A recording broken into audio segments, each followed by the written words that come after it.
En todo lo que vemos nos encantan los adornos. Esa palabra de qué bonito se ve adornado, qué bonito se ve el fondo. Me gusta cómo se adorna. Lo que se adorna se embellece y le da concepto. Bueno, pues a este concepto tan simple que hemos escuchado toda la vida, en la parte profesional se le llama dirección de arte. ¿Y quién hace la dirección de arte? Son personas creativas que siempre están pensando en cómo envolver una idea, un proyecto, a través de colores, a través de elementos, a través de conceptos, a través de estructuras que siempre lleven un significado y que lógicamente envuelvan y magnifiquen una idea. A eso se le llama dirección de arte. Y en esta ocasión, en esta entrevista, nos fuimos a platicar justamente a su casa con mi querido Ocean Rodríguez, un joven que le ha tocado trabajar con importantes artistas musicales, importantes eventos internacionales, trabajando y proponiendo sus ideas de dirección de arte, construyendo ideas alrededor de personas creativas o a través de luminarias que los hacen crecer como imagen. Lleva una gran responsabilidad, pero lo más interesante del trabajo de mi querido Ocean es que trabaja con personas creativas y cómo convencer a personas creativas de tus propias ideas. Lo que haces es magnificar su idea, magnificar su imagen y lo importante que es encontrar conceptos. Muy interesante la entrevista que tuvimos con mi querido Ocean Rodríguez. Se las dejo para que apunten, anoten y por supuesto se vuelvan más ideáticos que nunca.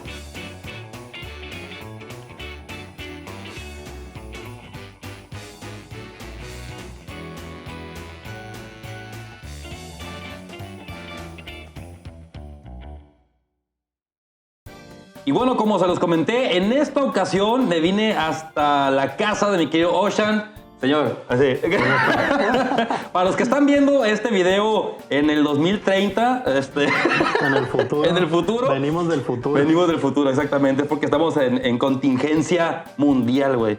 Sí. Me siento como en una película, güey, neta, hollywoodense. Como noticia. ¿No será, güey? La neta, ¿no será que alguien escribió el mejor guión de la vida y nos está haciendo vivir un pinche reality, güey? Te digo wey. algo, yo al final eso estaba pensando el otro día. Literal, estamos viviendo una película. Literal, nada más wey. Que todos estamos feos. Ya ves que en las películas normalmente todos están guapos, sí, entonces con esa deficiencia estamos... No, yo te voy a decir por qué, güey. Yo, por ejemplo, que he estado viendo La Casa de Papel. La Casa de Papel. Está muy interesante la premisa, güey. Está muy interesante cómo arman toda la pinche estrategia. Yo me quedé, este pedo mundial, güey. Para darle un nuevo valor a las monedas y volver a reestructurar el orden mundial. Pues yo al principio te digo algo, yo tenía ahí mis conjeturas de que a lo mejor era algo armado, pero pues bueno, entre que son peras o son manzanas, más vale tenerle miedo a las cosas y no... Porque esto está movido por... Estos hilos están movidos por el gobierno a nivel mundial, güey. Y hay que acordarnos que existen, ¿cómo se dice? Por ejemplo, la ONU. La ONU es una... Sí, es un cúmulo de decisiones. Donde se dan órdenes y donde todo el mundo hace los acuerdos que ahí se toman a nivel mundial, güey. Puede ser, ¿Cuántas películas no hemos visto de pandemia? De pandemias, güey. Exactamente. O de cosas que tienen que ver con paralizar el mundo. ¿Hasta dónde llega la creatividad, señores? Sí. Y de eso nos pusimos bien creativos, sí. Y vamos a hablar precisamente de esto. En esta ocasión, mi querido Ocean, como ya lo comentamos, tú te dedicas a la dirección de arte, ¿se le llama? Sí, se llama dirección de arte.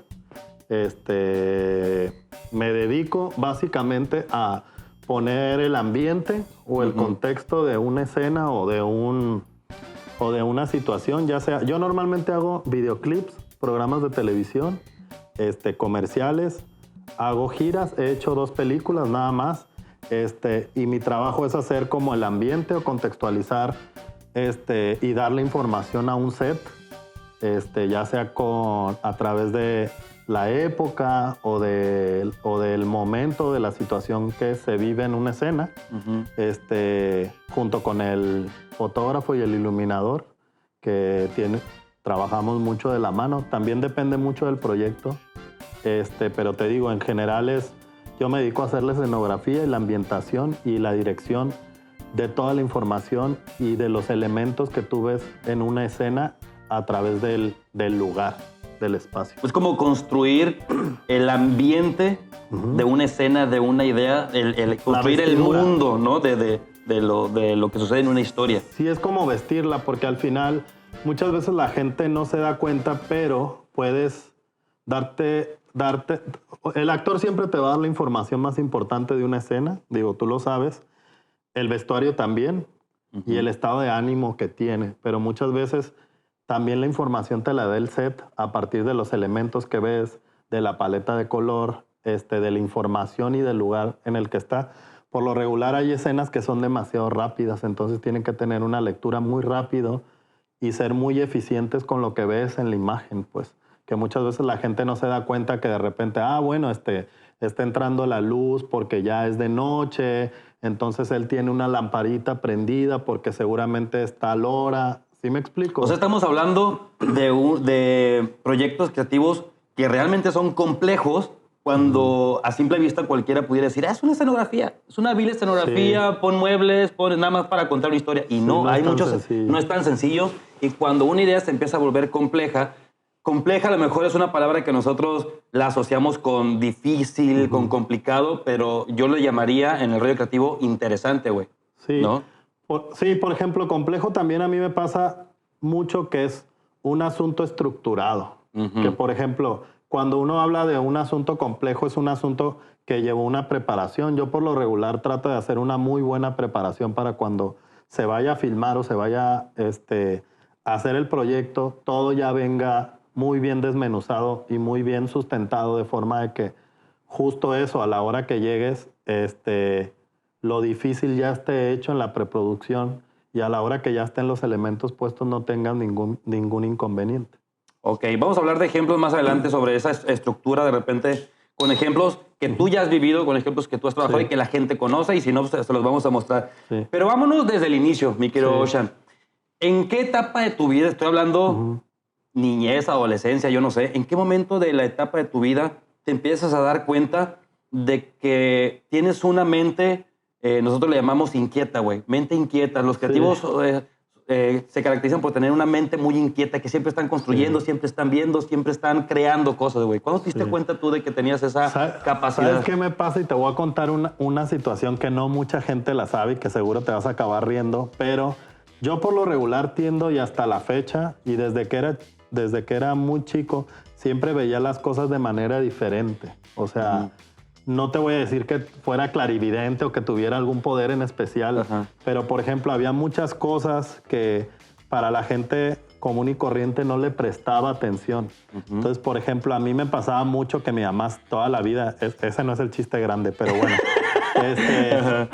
me pasaba mucho que recogía muchas cosas de la basura.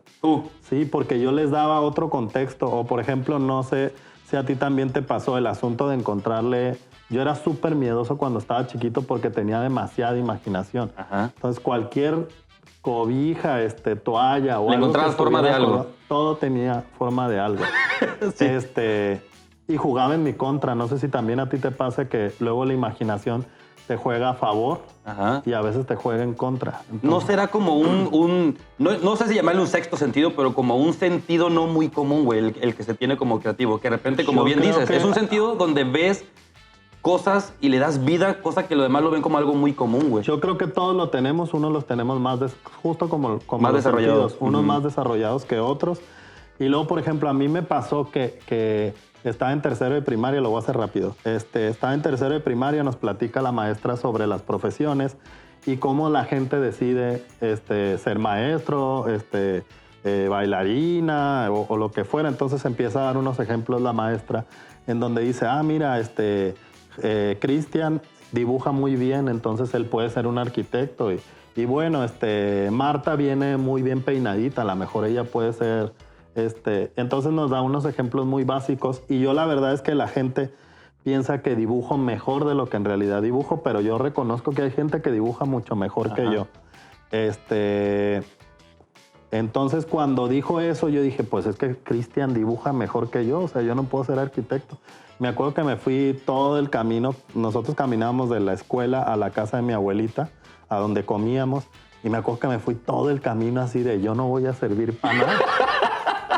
Digo, de grafitero, yo creo, una vara así. Sí, no, pues yo dije, de por sí, o sea, me costaba mucho trabajo la escuela. Y me acuerdo que cuando llegué a mi casa, pues mi mamá nos preguntó, oye, ¿qué vieron en la escuela? Y ya le dije, no, pues vimos. ¿Y a qué conclusión llegaste, no? O sea, ¿qué vas a decir? Y le digo, pues es que yo voy a ser payaso. Y mira, y casi lo logro. Y me acuerdo que mi mamá voltea y me dice, ¿qué? ¿Estás loco? No me estoy dando en la madre para pagarte el colegio y que tú termines siendo payaso. Y yo me acuerdo que le decía, le daba mi explicación, le decía, es que no voy a ser cualquier payaso, no voy a ser payaso de los de fiesta a las que vamos nosotros. O sea, yo voy a ser, me acuerdo, no sé si te acuerdas que venía el circo Tiani a Mazatlán. Sí. Entonces, pues era un super circo. Y luego no sé si te acuerdas que era Rolando el rey de los payasos y él era el dueño del circo. Entonces yo decía, no, o sea... Voy a hacer mi circo. Es que luego la gente, de ahí después me acordé de aquella frase que dicen, sé lo que seas, pero sé el mejor. Exacto. Sí, entonces yo me acuerdo que a mi mamá le justificaba y le decía, no mamá, es que voy a ser el payaso, pero de los gringos, o sea, de los payasos chingones. Y estás loco, Entonces... Era muy curioso cómo al final de cuentas a mí no me costaba ningún problema decir que podía ser payaso cuando la mayoría de la gente lo toma como una profesión peyorativa, o sea, Tú ya le habías encontrado la forma de ver las cosas de manera distinta, pues. Ajá. Y que no... Y la otra es que también yo le encuentro cierto sentido a esto, como decir que no desafiar las cosas que normalmente la gente tiene en la cabeza. Como pensar que ¿por qué quieres ser un payaso si al final pues, los payasos hacen reír? Entonces, pues justo eso, pues uno puede tomar el riesgo de hacer ciertas cosas que normalmente la gente no hace o no ve, pues. O sea, por ejemplo, para mi mamá a lo mejor a ella le parecía una profesión muy sencilla o no tan importante, o no le gustaría que un hijo de ella fuera payaso. Pero yo estaba viendo mucho más arriba elevado el concepto de ser un payaso. Por ejemplo, hemos hablado mucho, y ahorita que lo dijiste, hemos hablado mucho de que todos somos creativos, todas las personas son creativas, pero hay algunos que desarrollan más el músculo, la habilidad para potencializar una idea. Que de repente nosotros decimos, es que puedes ser muy creativo, pero si tú desarrollas la habilidad para potencializar cualquier idea que tú tienes, ahí está la diferencia. Y es lo que es a lo mejor el sentido que te estoy descubriendo en esta anécdota que estás contando, que tú decías, es que yo voy a ser payaso, pero en esa idea tú ya le habías encontrado el potencial, voy a ser payaso, pero no cualquier payaso, voy a tener mi circo y mi circo va a viajar y entonces entonces tú lo que hacías es que a lo mejor es un sentido de que cualquier idea que se me ocurra ahorita, un dibujo, no es un simple dibujo, es un dibujo que va a vender o que va a ser el inicio de un gran proyecto. O sea, me refiero a que a lo mejor tenemos esa habilidad. Yo lo que creo en que radica mucho, no sé si a ti te pase, o sea, me gusta mucho platicarlo así contigo porque seguramente te entendemos. Te ves proyectado. Pero no sé si te pasa que por lo regular a mí intento que la mayoría de las cosas que diseñe no sean tan cliché o tan sencillas como la mayoría de la gente las espera. Siempre encontrarle un extra, un plum. Pues darle la vuelta y complicármela, pues. Sí. O sea, creo que la forma en la que mejor te va de creativo es buscando y viendo las cosas que normalmente la gente no ve. Entonces, eso te genera poder ponerte arriba o encima de la mayoría de la gente que es creativa. Por ejemplo, por lo regular, la mayoría de la gente diseña simétrico. No sé si te pasa. La mayoría de las escenografías siempre procuran que sea espejeado o que esté centrado el personaje y de un lado tiene una ventana y del otro lado tiene otro elemento y modera. A mí, por ejemplo, siempre estoy todo el tiempo en hacer las formas asimétricas. De plano hay diseños que te piden que sean simétricos por la naturaleza o por la estructura del espacio. Pero a mí la mayoría de las veces hacer las cosas asimétricas me permite generar un poco de conflicto en la cabeza de la gente que los ve. Que creo que también eso es importante, pues. Si tú agarras y le dejas las cosas digeridas a la gente, pues es una forma mediocre de hacer tu trabajo, simple, me parece. Y no darse a notar tu... Simple, y puedes pasar desapercibido, cumples con la función. O, por ejemplo, a mí me pasaba, una vez, nunca se me olvida, que hice la gira de Cristian Castro. Una gira, se acaba de cambiar él a Sony y me hablaron a mí Y me acuerdo que él me platicó una historia así enorme, así tal cual como lo ven en las entrevistas, es así en la vida real. Entonces yo me acuerdo que me fui literal a punto de que me diera un derrame cerebral. De la cantidad de cosas que él me había contado, pero así, cosas disparatadas. O sea, en realidad, él es así.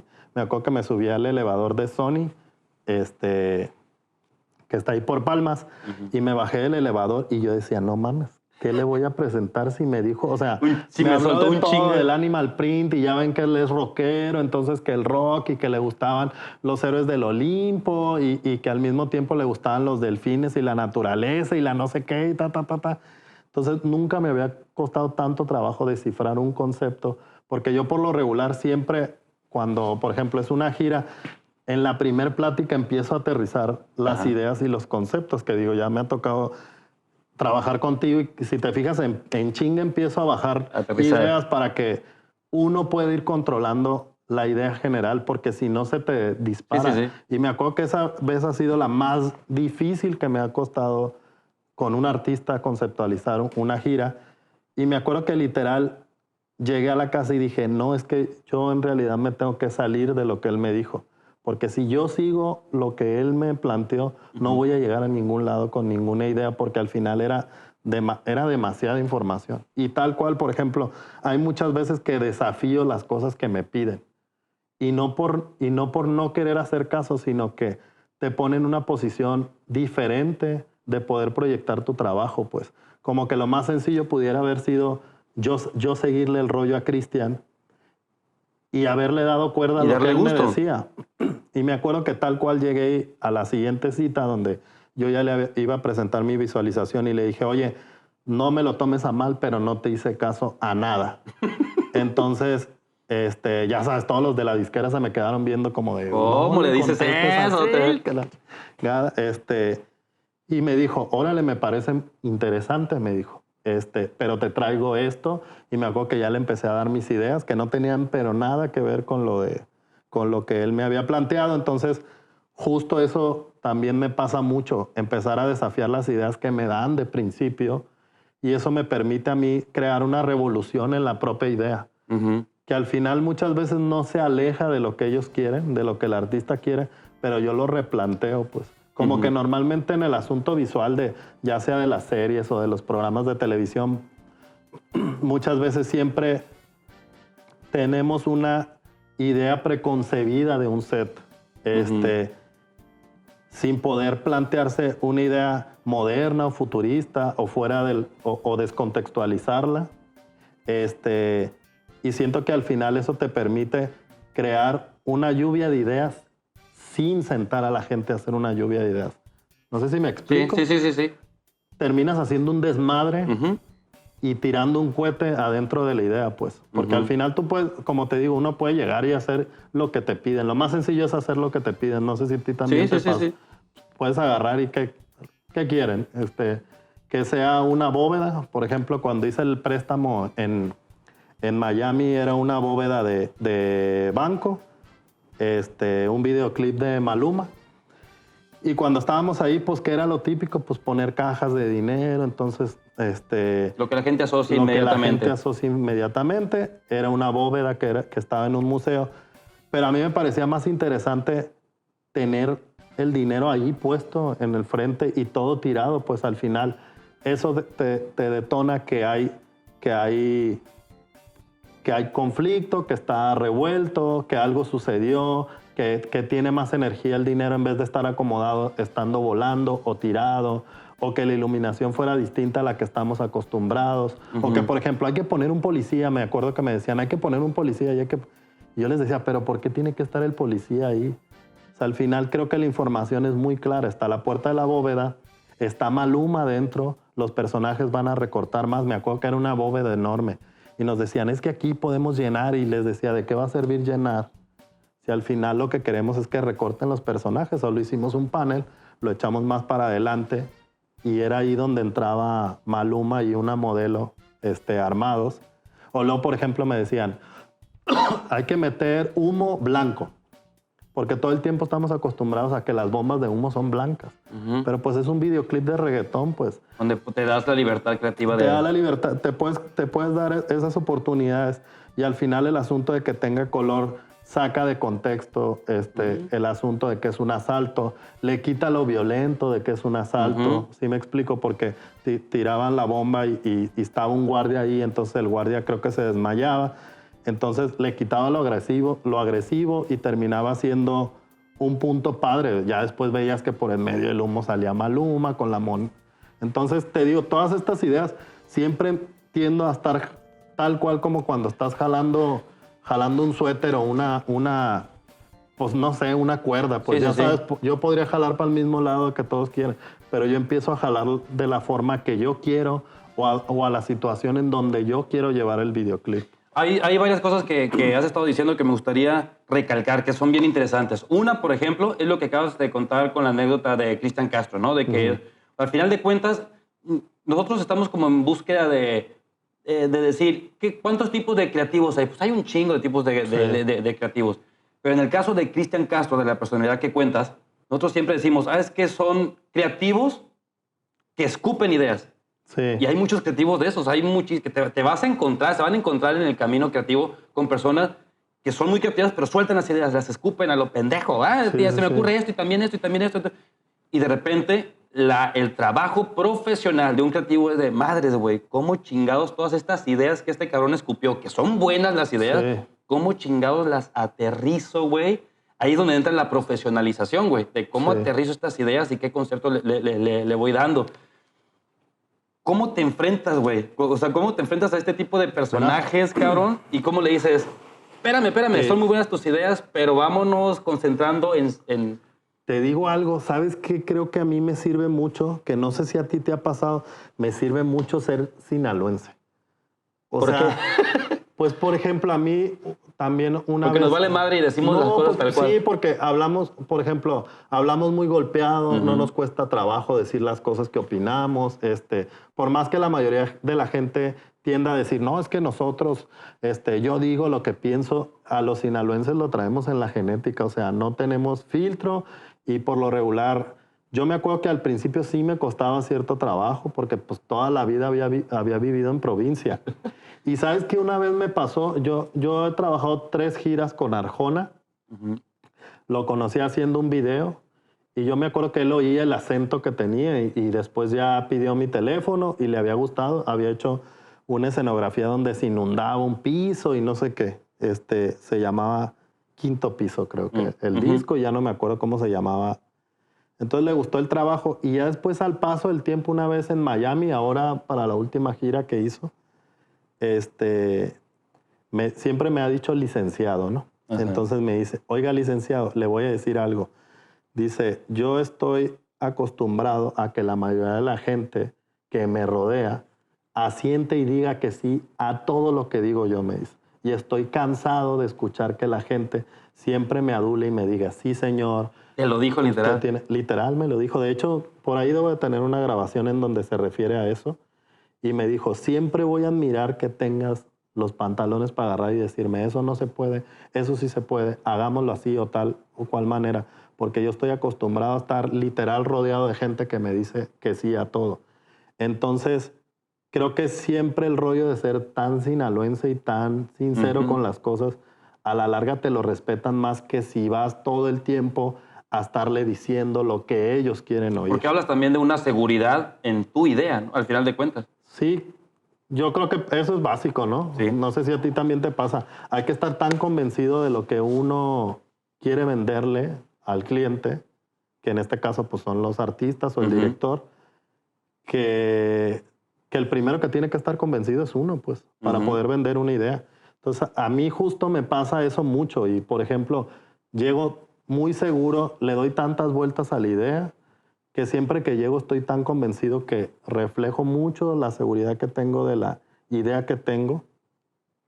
Si te fijas las veces que nos ha tocado trabajar juntos para el Recodo, jamás ha habido una sola idea que no me hayan comprado desde que llego y la vendo. No sé si ahora que fue el carro alegórico de los Recoditos, ni siquiera había ido a un brief con ustedes, ni había platicado ni nada. Y yo ya tenía la idea en la cabeza de cómo hacer el carro de los Recoditos, el carro alegórico de los Recoditos para el carnaval, que llegué y estaba tan bien procesado todo el proyecto que se fue de una. ¿Sí te acuerdas que Sí, lo sí, sí, presenté sí, sí. y todo el mundo así, dejémoslo? Y movimos 3, 4 cosas, pero siento que al final hay que tener mucha seguridad en la idea que tienes, Ujú. trabajarla tanto que a la hora que tú llegues puedas convencer a la gente o esté tan bien procesado el proyecto y le hayas dado las vueltas. Esa es otra que también a mí me pasaba en un principio, que no sé si a ti te pasa, ya me estoy yendo ahí a Tijuana, pero no sé si te pasa que la mayoría de las ideas no aguantan más de 2 vueltas de revisión. Si tú ya le das una tercera vuelta, una cuarta, una quinta, te acaba quedando un pastel de quinceañera. Es como cuando decimos, cuando una buena idea es tan manoseada, termina mosqueada. Sí, tal cual. Tal o sea, cual. yo estoy convencido de eso. Por ejemplo, hay veces que yo estudié diseño gráfico y yo me acuerdo que le daba vueltas y le daba vueltas y le daba vueltas y cada vez que le daba vuelta le iba sumando una cosa y le iba sumando una cosa. Y le iba iba- perdiendo, lógicamente, la esencia principal. La esencia principal y bueno, también esta idea de menos es más, muchas veces por rebuscarlo, por hacerlo. Yo tiendo a diseñar muy sencillo y con los elementos básicos o de repente si algo lo amerita, pues sí le tendré que meter más mano, pero te digo, siempre vale la pena no ser tan severo con uno mismo. Ujú. No sé si a ti te pasa de que es mala la idea, es que es mala la idea, y a lo mejor ya la has visto tantas veces que, por ejemplo, a mí me pasaba ahora que fue lo del carnaval. Veía tanto los carros Que alegóricos. ya no te convencí. Llegó un momento donde decías, ya no estaba híjole, ya no tan me gusta seguro. tanto. No, de hecho, Pero no es porque sea mala idea, sino porque le has dado tantas vueltas. y lo has visto tanto que yo me acuerdo que ya al final cuando los estábamos sacando el día del desfile, yo decía, Ya no te impresionan, ya no te yo decía, emocionan. no, a la gente no le van a gustar. Ya Pero sabes, nosotros no habíamos visto nada, cabrón. la gente no había visto No nada. había visto nada, sí. Entonces te digo, hay muchas veces que uno Sí. es súper severo. Y tienden a gastarse las ideas. Uno se Te tiende a voy a gastar. recomendar, ojalá lo puedas. Busca a Oscar García y que él te platique porque me hizo un escrito ya después Ajá. ahí en Facebook en donde justo me daba la explicación tal cual del conflicto en el que se convierte en la cabeza de uno mismo cuando llevas un proyecto creativo que se termina convirtiendo de una idea en la que estás muy convencido y luego empiezas a luchar contra ella, pues. Entonces está muy cabrón cómo uno de repente puede estar tan convencido y luego dudar, luego estar de buenas, luego estar de malas, subir, bajar, y en Hijo de ese su rollo de madre. emociones en el que tú estás tan convencido y luego te derrotas, luego lo vuelves a subir, y luego ya a la hora que se lo avientas a la gente termina siendo el éxito que tú pensaste desde el principio. Búscalo. Interesante. Seguro te va a servir mucho entrevistarlo a él. Y te digo, siempre creo que hay un conflicto, pero no hay que ser tan severo con uno. O sea, Es interesante. yo creo que también al paso del tiempo uno termina siendo más, pues digo, la inteligencia que te dan los años. Ujú. Y luego ya es más sencillo controlar al demonio del que te estoy Es hablando. una habilidad que vas generando y que vas controlando. Y seguridad porque al principio no la tienes. Ujú. Y porque a lo mejor no estás tan preparado para dominar tus ideas. Y con el proceso tú te vas dando cuenta cuando le estás poniendo de más o le estás poniendo de menos, a dónde bajarle. O por ejemplo, a mí en un principio me costaba mucho trabajo combinar colores. Entonces me costaba y me costaba y me costaba hasta que después descubrí que las formas más arriesgadas de combinar colores eran las que mejor funcionaban. ¿Sí me explico? Sí. Por lo regular hay combinaciones de colores súper básicas. Ujú. Gris con blanco, rosa con blanco. Entonces, luego si te pones a hacer ideas mucho más arriesgadas, te vuelve a meter en este conflicto del que te hablé al principio, Ujú. pues agarras y vuelves a meter un cohete hasta en los colores, ¿no? Hablas mucho de que es bien interesante este punto también. Me falta uno, ahorita me voy para atrás, pero ¿cómo vender una idea, güey? Puta, es una parte esencial, importantísima, güey, el cómo saber vender una idea. De repente nos podemos encontrar con que es bien fácil venderle una idea a alguien que no tiene conocimiento de, y es muy fácil de sorprenderlo, es muy fácil impresionarlo, ¿no? Y esas son, de repente te encuentras con clientes o con personajes que tú dices, fue muy fácil venderle una idea porque no está.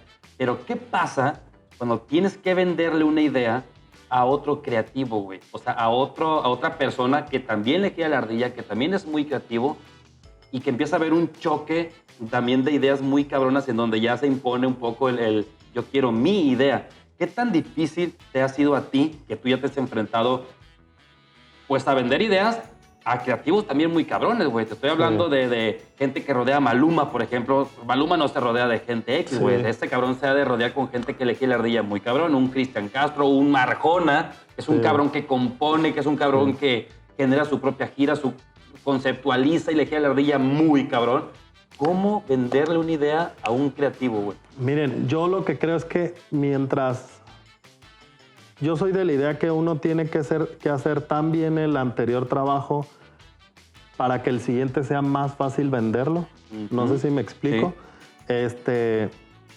Yo siempre intento hacer lo más digerible la explicación o visualmente porque, por ejemplo, yo te digo algo, yo no soy tan de la idea que por más que te enfrentes con un creativo sea o te entiende igual de bien como tú lo tienes entendido en tu cabeza.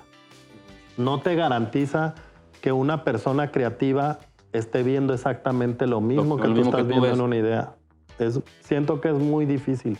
Y más como dices tú, si ellos desde un principio traen una idea preconcebida y que, por ejemplo, yo soy el que dijo y a mí se me ocurrió que fuera una bóveda, entonces ahora quiero que sea la bóveda como yo me la imaginé. Yo lo que siento es que hay guerras que vale la pena pelearse y hay guerras que no vale la pena pelearse. Entonces, o la otra que yo normalmente he acostumbrado, cedo en las que no son importantes y peleo las que son importantes. Así haces el truco de parecer que cediste, pero sin ceder. O, por ejemplo, a mí también me pasa que diseño 3 panoramas distintos y diseño 2 panoramas muy malos para que termine quedando o sea que te auto... Hijo de la chingada. Es que o sea, está cabrón que lo diga aquí así abiertamente. Sí. Pero son estrategias creativas también, güey. Son estrategias. O sea, al final estás vendiendo. Entonces, como cualquier vendedor... Da las opciones, pero tú sabes... Al final le cuentas cuál es la que... y empiezas, ya sabes, a echarle más coqueteo a la que tú quieres. Claro.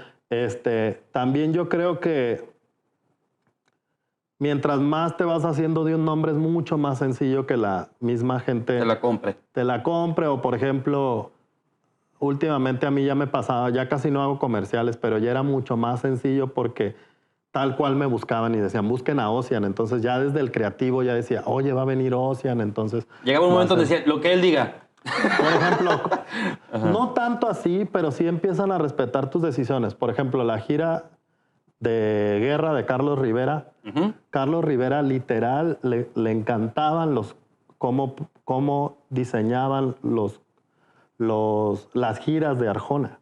Entonces literal dijo, busquen al equipo que trabaja con Arjona.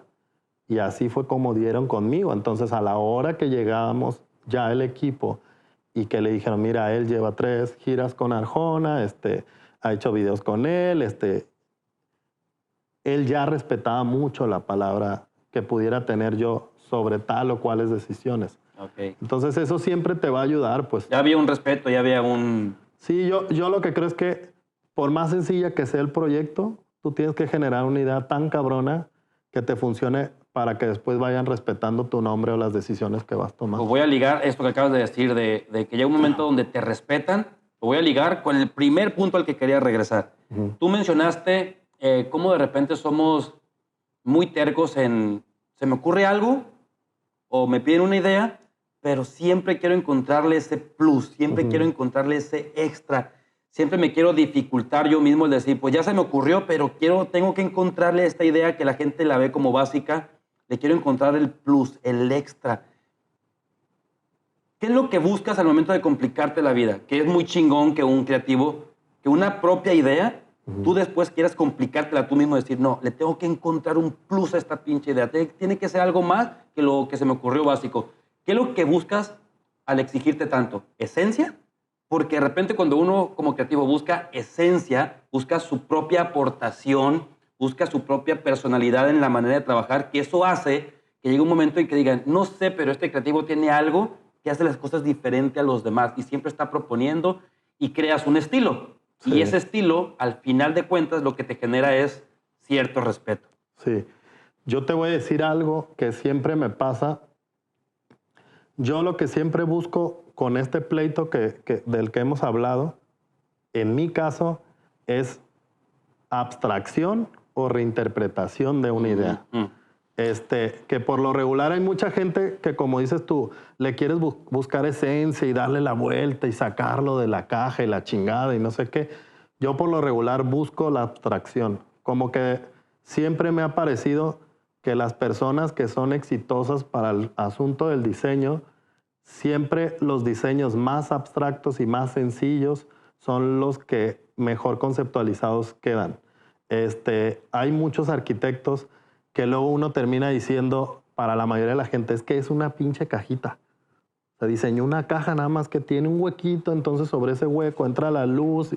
¿Sí me explico? Sí. A eso va la forma mía de abstraerme. Vas abstrayendo cosas sobre el concepto general. Hay muchas veces que te llegan con un concepto literal, gordo y bofo, enfermo. No sé si me explica lo que voy con enfermo, que no puede correr. ¿Sí me explico? Lo voy a representar con una persona obesa. Es un concepto muy gordo, demasiado general, mal alimentado, no puede correr, no va a caminar, se va a cansar en algún momento. ¿Sí me explico? Tal cual como sucede con una persona obesa. Ajá. Pero si ese concepto le empiezas a abstraer, empiezas a buscar la manera de que tome una forma más ligera, que esa forma más ligera le permita caminar más, sobrevivir más, pasar no solo de un diseño que pueda sobrevivir un año, sino que pueda sobrevivir 10, 20 a través de la historia. ¿Sí me explico? Sí. Siempre cuando vas abstrayendo a partir de un concepto que te dan, siempre que sea más abstracto puede trascender mucho más de lo que te lo están pidiendo. A mí siempre me ha parecido muy interesante cómo muchas veces conceptualizan el vestuario, conceptualizan la arquitectura o cómo procesan para diseñar un edificio. Entonces, mientras más sencillo sea el concepto y más reinterpretado sea el concepto, o sea, cómo tú reinterpretas, pongo muchos ejemplos del carnaval porque acaba de pasar. Sí. A mí me pidieron hacer una representación del Teatro Ángela Peralta que en una tarima de 3 por 10 metros jamás iba a caber. Entonces me pareció muy interesante cómo... ¿Lo ibas a resolver? Cómo iba a abstraer yo todo el concepto de estar adentro, afuera del teatro y que la gente en chinga viera el teatro y dijera, es el Teatro Ángela Peralta. Y que no tuvieras ningún problema de darte cuenta desde el principio que era el Teatro Ángela Peralta. Entonces, justo el asunto de complicármelo yo, porque lo más sencillo era agarrar y poner la fachada y las columnas, pero yo quería crear una abstracción del teatro, hacer mi reinterpretación y complicármelo. Y a la hora que me lo compliqué, todo me hacía hacer una abstracción del teatro que al final la gente, por más sofisticada que fuera la idea, la gente lo iba a entender. Y que fue lo que sucedió. O sea, al final yo, por ejemplo, de ese tenía mucho miedo. Yo dije, pues este carro alegórico no lo va a entender la gente porque, ¿cómo? Está afuera, pero estás adentro, pero le faltaron las paredes. ¿Y por qué no tiene techo? ¿Sí me explico? Sí. Hay un rollo conceptual muy chingón que sucede con muchísimos creativos. Es el ejemplo que acabas de poner. ¿Cómo de repente comunicar a las mentes normales, les vamos a hablar así, comunes, conceptos que de repente tú tienes y que tú ves como creativo y tú dices, es que yo en esta creación encuentro un significado y una esencia y la chingada? ¿Y qué pasa cuando esta comunicación no llega, güey? Cuando la gente dice, pues sí se ve padre, se ve muy bonito, pero no le entendí ni madre. El ejemplo que acabas de poner, tú lo resolviste muy bien, pero en mi caso, por ejemplo, que de repente me dicen, oye, tienes que hacer un video de esta canción. Y tú dices, puta madre, pinches canciones gruperas, todos hablan de lo mismo, Sí, cabrón. sí, sí. Todos hablan de lo Sí. mismo. ¿Cómo le encuentro a esta madre un significado diferente que a la gente le llame la atención y que yo como creativo, que la gente cuando lo vea diga, ah, no mames, se ve que lo escribió, lo hizo Que un lo creativo. puliste. Lo puliste.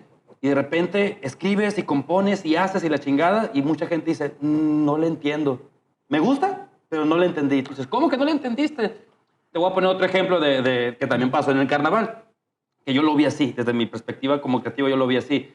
Un famoso pinche vestido de reina, ¿no? Que la gente lo ataca, le dice, es que eso no es un vestido de reina, los vestidos de reina pues son pinches vestidotes brillosos de lentejuela. Y yo lo veía y yo decía, pues sí es un vestido diferente, pero me interesaría ver qué fue lo que vio el diseñador, el Sí. creativo. A lo mejor ese cabrón vio, güey, y conceptualizó un vestido en una pinche emperatriz de no sé dónde chingados. Claro. Pero O él más entiende, fantasía. son fantasías, pero él entiende eso. ¿Y qué conflicto te llega con qué conflicto te enfrentas, güey, cuando la gente no lo entiende, güey? ¿Cómo te enfrentas a eso? Yo te digo algo, ahí también hay que ser muy claros. Por más abstracto que sea, vuelvo al del Ángela Peralta. El concepto era abstracto y cualquiera lo entendió. Yo lo que creo es que igual que como cualquier producto, perdón que le quite lo romántico a lo que hacemos y que es un rollo creativo, pero al final terminas haciendo un producto. Y lo primero que debes de entender para poder que tu producto se consuma es entender al cliente. Entonces, por ejemplo, yo todo el tiempo, ahí cuando me toca lidiar con un concepto que me toca a mí, tengo que estar pensando en mi parte, pero también tengo que estar pensando en lo que va a opinar la gente. Sin quitar nunca sin ese quitar punto de mucho. vista. Por ejemplo, pues todo el mundo sabe que estoy en conflicto todo el tiempo con la figura de Rigo Lewis. Pero ya al final voy entendiendo que mi etapa es una etapa moderna, pero no le puedo quitar la tradición a la gente, ¿sí me explico? Sí, sí, sí. Y voy estudiando lo que la gente quiere o lo que la gente me dice. Entonces, por lo regular, tú no te puedes poner demasiado sofisticado con un concepto o con una idea si al final de cuentas lo estás dirigiendo a niños. Entonces, tú estás viendo a niños, entonces no vas a ponerte a hacer una idea demasiado abstracta y rebuscada en donde los colores, cuando al final de cuentas hay cosas que uno sí tiene que respetar del cliente. O sea, uno no puede perder el objetivo de a quién va dirigida tu idea, ¿no? Sí, sin terminar teniendo lo que hacer tan digerible o tan sencillo, tan común como cualquiera, o con el cliché que cualquiera lo haría. O sea, es importante, como dicen los abuelos de repente, no te enamores tanto, hijo. No te enamores tanto de tu idea, no te enamores tanto. Y te hablo yo... No te vuelvas... O sea, al final esto es un negocio. Sí.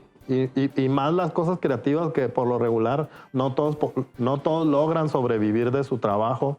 Nunca hay que perder de vista que al final uno está trabajando para alguien, pues. Y tu cliente es importante. Claro, te contrata a ti por tu manufactura, pues. Y por lo que haces y por la visión que puedes llegar a tener de algo. Pero nunca se debe de olvidar uno que uno está trabajando para cierta gente y para cierta población y para cierta forma de ver las cosas, pues.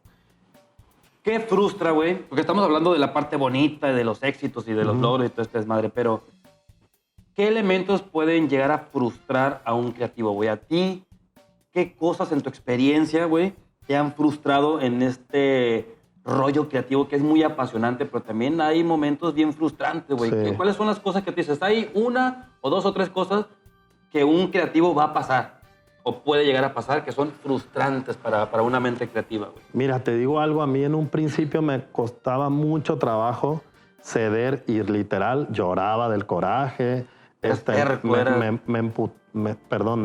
Perdón por la palabra, me emputaba mucho.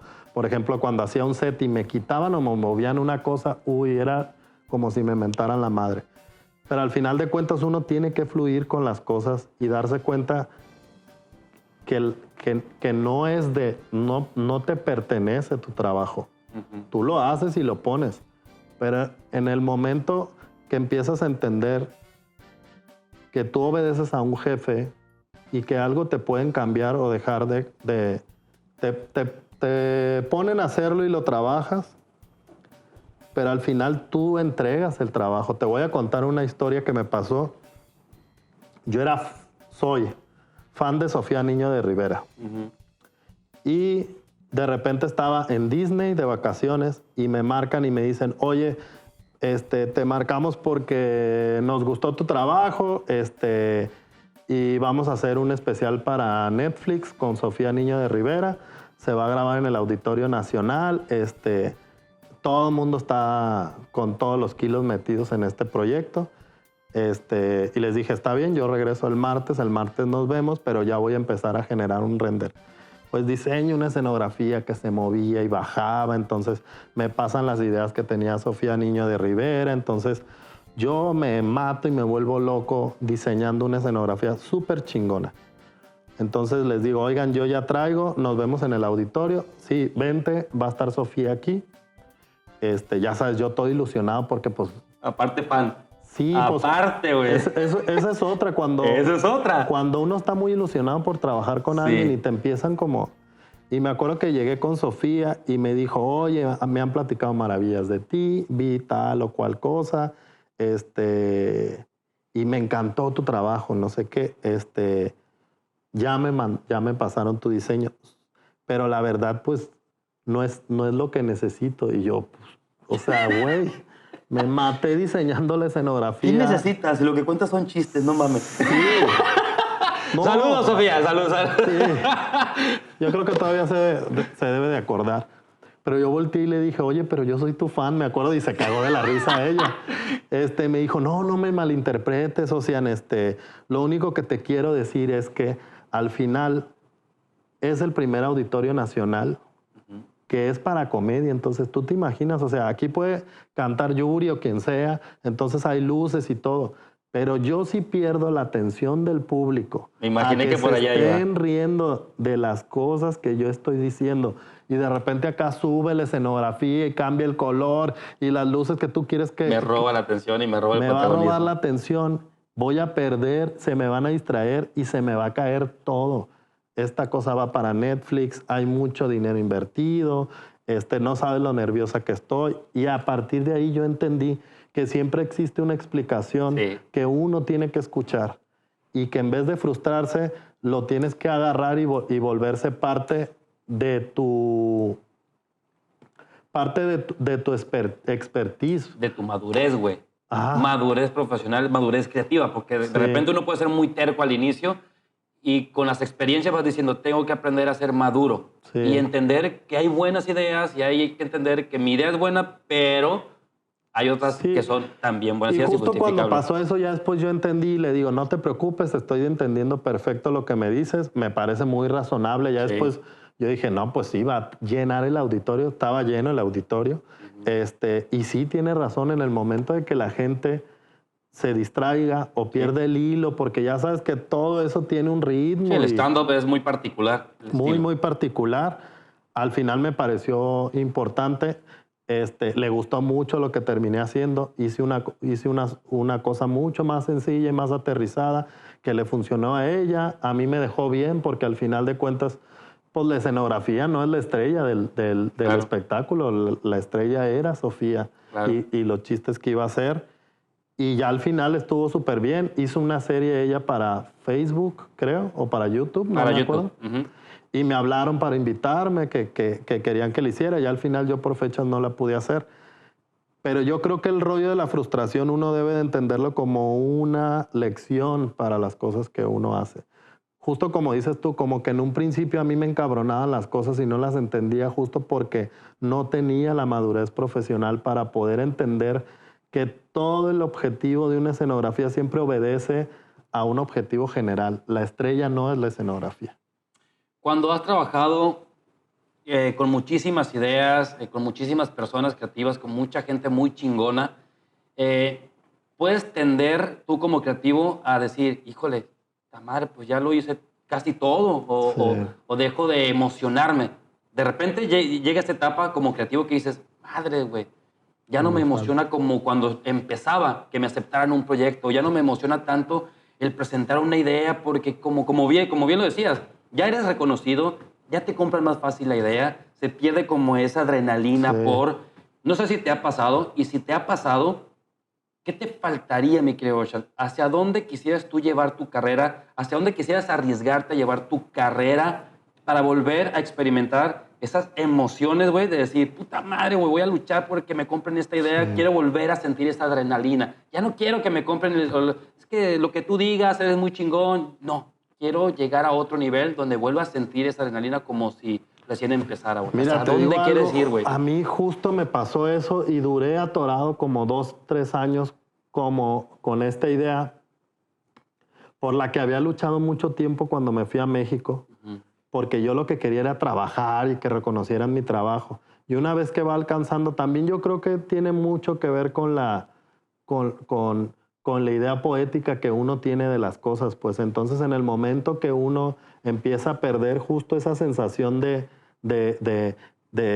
coraje y ya sabes, de arriesgarte y de que te acepten o no te acepten y estar con los nervios. ¿Y sabes qué me lo devolvió? Empezar a trabajar cosas internacionales. Y de repente darte cuenta que en todo el crew, por ejemplo, ahorita acabo de regresar de hacer un video con Lunay, con Lunay, Ozuna, Mike Towers y eran otros reggaetoneros. Y yo iba a tomar vacaciones y me hablaron, oye, necesitamos hacer un video en Puerto Rico, pero te tienes que ir ya. Literal me fui con la maleta y compré el boleto para irme a Puerto Rico. Tuvimos solo un día para construir. Y el asunto de darte cuenta que tu trabajo es tan bueno como para que te hagan viajar a ti, siendo el único mexicano de todo el crew, pudiendo haberse traído a alguien de Los Ángeles o del mismo Puerto Rico, como que esas cosas te vuelven a hacer cariñitos al ego, pues. Y te vuelves a dar cuenta de, oye, por esto, por esta emoción y esta adrenalina es porque sigo haciendo las cosas. Entonces, también la sensación de poder que tu trabajo represente a tu país también, creo que luego se oye ahí medio mamonzón, pero así funciona. O sea, como que me acuerdo que ahí en el crew todo el mundo, el mexicano, el mexicano, el mexicano, el mexicano. Entonces eso pasaba mucho cuando fui a hacer Shark Tank Colombia, Bogotá, que también me fue súper bien. Cuando fui a trabajar a Miami, a Cuba, cuando me ha tocado ir a trabajar fuera, como que ahí de repente tú te das cuenta que tienes que seguirlo haciendo para que te siga generando la satisfacción. Y luego, por ejemplo, a mí siempre me pareció que creo que en algún momento tú lo contaste, que a ti también te pasó, el asunto de ir a trabajar a México lo veías inalcanzable. Más para una gente de provincia.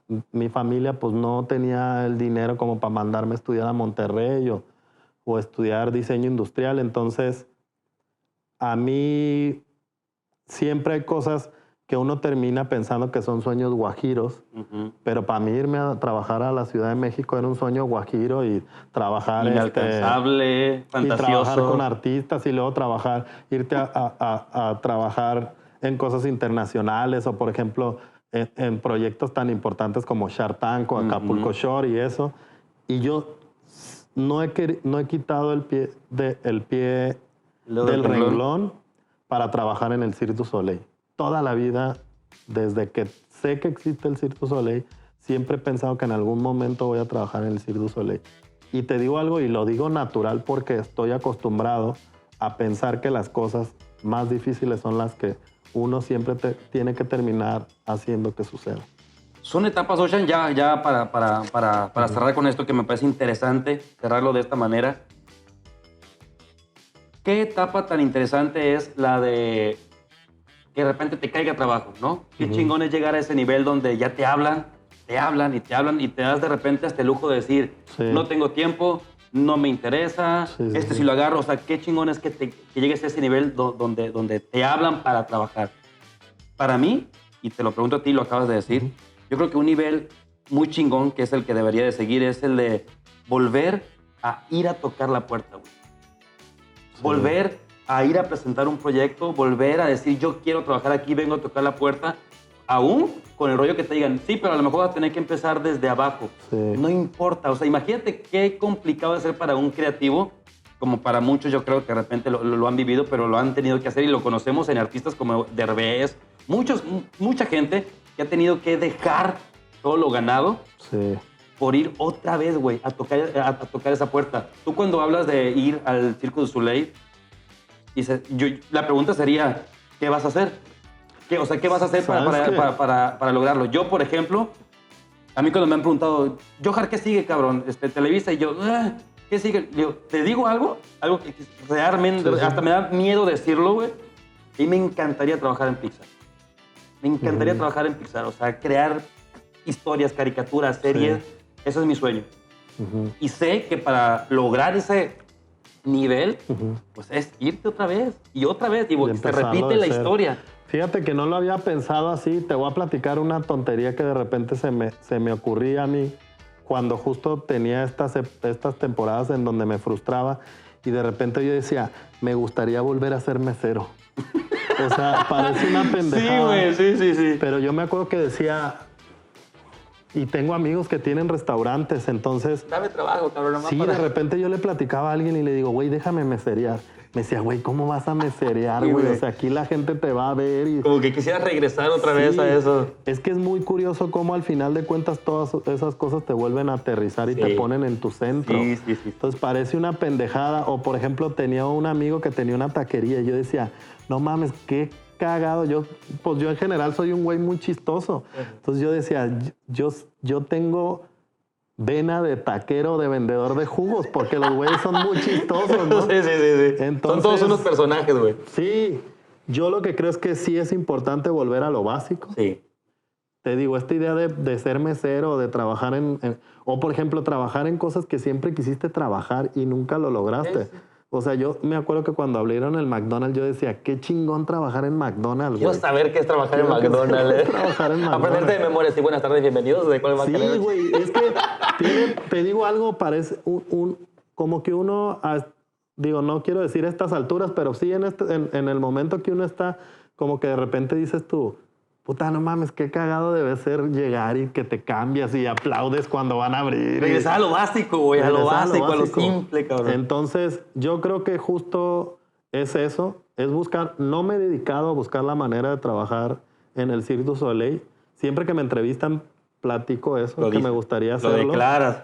Sí, lo digo, pero no me he dedicado. Entonces, justo ahora me estás dando la idea y sí, a lo mejor es tal cual eso, ir a volver a tocar puertas y empezarte a dar cuenta de que volver a lo básico siempre te va a volver a sentir el espíritu que tenías en un principio. Exacto. Y eso es lo interesante. A lo mejor esa adrenalina es lo que hace que vayas de un nivel a otro, ¿no? Sí.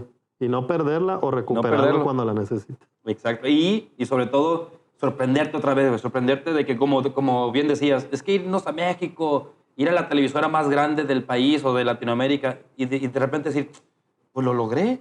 Sí. A lo mejor ahorita lo vemos así. Tú en tu caso, con Circo du Soleil, yo en Pixar, a lo mejor lo vemos así. Pero si volvemos otra vez a lo básico, decimos, chingada madre, claro, si una vez lo pude hacer, ¿por qué no volverlo a hacer? Sí, te digo algo, yo toda la vida quise trabajar en Televisa, toda la vida. Como que uno tiene conceptualizado que ir a trabajar a Televisa es, la cosa más locura, la cosa más loca. La primera, a mí me han hablado muchas veces de Televisa para trabajar, pero normalmente ellos tienen sus equipos, entonces te hacen... Y a mí la primera vez, bueno, he ido 2 veces. Las 2 veces que he ido a Televisa ha sido a ir a decirles que no. Fíjate nada más. O sea, qué cabrón es que en un principio uno tiene una idea preconcebida del éxito, de lo que uno quiere. Y siempre me acuerdo que todas las veces que me hablaban, les decía, es que me hablaban de Televisa, le platicaba a mis hermanos. ¡No mames! Sí, todo el mundo, güey, pues siempre quisiste trabajar en Televisa. Y les digo, neta, voy a ir porque nunca es bueno decir que no. Y voy y yo me acuerdo que entraba por ya sabes, el pasillo de las enredaderas. El famoso pasillo de las estrellas. Sí, a pasar por ahí. Y yo me acuerdo que decía, no mames, vengo a decirles que no. Entonces me cagaba de la risa así. Y me acuerdo que pasaba por los pasillos. He ido y me acuerdo, siempre se me olvida el nombre del productor que toda la vida me ha hablado, que es de Los Mochis, de hecho. creo que hacía la voz. Y me he ido y me siento y platico horas con él. Nunca he trabajado con él. Sí, Miguel Ángel Fox. Miguel Ángel Fox. Él es de Los Mochis, entonces literal me he sentado hasta 3 horas sentado y el güey se ríe y me río yo y la chingada. Y nunca hemos podido trabajar porque siempre le termino diciendo que no porque estoy ocupado. Entonces, siempre me acuerdo que entro por el pasillo de las enredaderas y te dan tu gafete y entras Sí. y la chingada y la fábrica de los sueños. Y es muy curioso cómo todas las veces he ido a decirles que no. Interesante, pero interesante. Mi querido Ocean, pues muchísimas gracias, principalmente por abrirnos tu casa, cabrón. No, a la orden. Que está chingón. Luego se las enseñamos para hacer una pinche para de equipo camadre, al cabo que limpia. No hay bronca. Ya sé. Y en segundo, güey, felicitarte por la carrera tan chingona que has llevado. Muchas gracias. Por seguir aterrizado en una humildad muy padre, güey. Síganlo en las redes sociales, por favor, lo tienen que seguir este cabrón, porque cuando no tiene nada que hacer, encuentra qué hacer. ¿O qué decir? O qué decir. Pendejada decir. Exactamente, pero lo más chingón, mi querido Ocean, es que esta entrevista se queda en las redes sociales, se queda en internet, y qué bueno que eso suceda, porque estoy seguro que va a haber una siguiente entrevista, güey, donde vamos a descubrir que se pueden lograr cosas más allá del éxito. Sí, no, gracias a ti. La verdad es que es un placer siempre que tengo interacción contigo. Me gustan mucho las entrevistas que hacemos porque entiendes de lo que te estoy hablando. Me divirtió mucho esta entrevista. Como que de repente respondo cosas que hay veces que digo, ay, cabrón, ¿a poco en verdad eso? O en el mismo rato de la entrevista voy descubriendo sentido a las cosas que voy platicando. Como que es un recapitular, güey, ¿no? Sí, pero te digo algo, normalmente tengo una recapitulación, digamos que a nivel promocional, ya sabes, como que platico la misma historia, está como muy sencillo, entonces ahorita como que le empezamos a picar a ciertas cosas que me dices y empiezo a recordarme y ya yo digo, sí, pues me fui, luego por ejemplo esto de Televisa nunca lo había contado, entonces como que todo el mundo me dice, ¿y nunca has trabajado con Televisa? Y yo, pues sí voy, güey, pero pues no, ya sabes, entonces eso es lo divertido de platicar contigo, te agradezco mucho que hayas venido. Y ojalá le sirva la entrevista a la gente. Ojalá que muchos chavos o muchas personas incluso que ya están en el medio, siempre es buenísimo escuchar las experiencias, las anécdotas de otras personas profesionales porque quieras o no, te retroalimentan o te hacen ahorrarte de repente muchos pasos. Eso te iba a decir, ¿no? Hay muchas veces que creo que a la gente que nos va bien tenemos la obligación moral de poder ayudar a los demás y de compartirlo. Entonces, ojalá les sirva porque sí, o sea, siempre las historias estas de llegué jalando cables parece que es mentira. Yo llegué cargando cajas. Pero siempre te ayuda a empezar a entenderlo porque la frustración luego te hace terminar tirando la toalla. Entonces, siempre hay que entender cómo va el proceso. Espero que en realidad mi plática o esta entrevista les haya servido. Muchas gracias por venir. Y qué chingón, ojalá que muchos chavos o chavas que están desmotivados, güey, que esta plática digan, no mames, va de nuevo. Y qué chingón es encontrarse en la vida con alguna historia que digan, güey, yo una vez escuché la entrevista de ustedes y gracias a eso, ¡pum! Qué chingón sería. Que sí que les sirva. Eso. Y felicidades a todos. Hombre, gracias, señores. Nos vemos en la próxima. Cuídense mucho. Esto es Idiáticos. Osha.